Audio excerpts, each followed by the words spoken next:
ही कथा प्रचलित असल्यामुळे वयाच्या 9व्याच वर्षी त्यांचा विवाह भीमराव आंबेडकर यांच्या बरोबर झाला.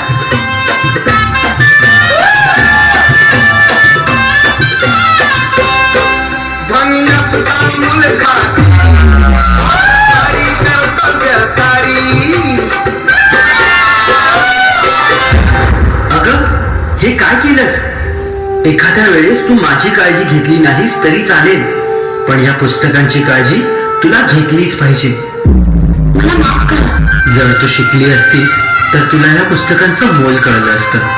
आणि त्यानंतर बाबासाहेब आंबेडकरांच्या सांगण्यावरून रमाबाईंनी शिक्षण घेण्यास सुरुवात केली.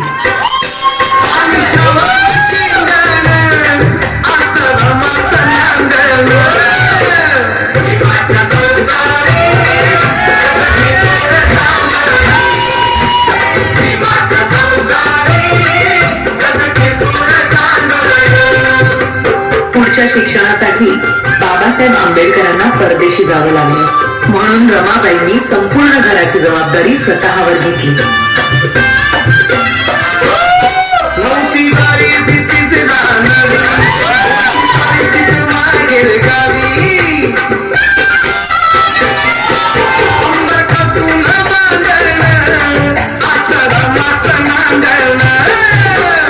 बॅरिस्टरची बायको शेण गोळा करते म्हणून लोक नावं ठेवतील या भीतीने रमाबाई रात्रीच्या काळोखात गवऱ्या थापायच्या आणि पहाट व्हायच्या आधी घरी निघून जायच्या.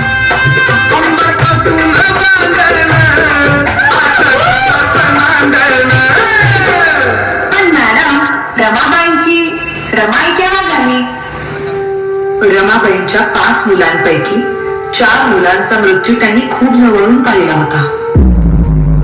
त्यानंतर लहान मुलांना उपाशी पोटी बघणं त्यांना कधीच सहन झालं नाही.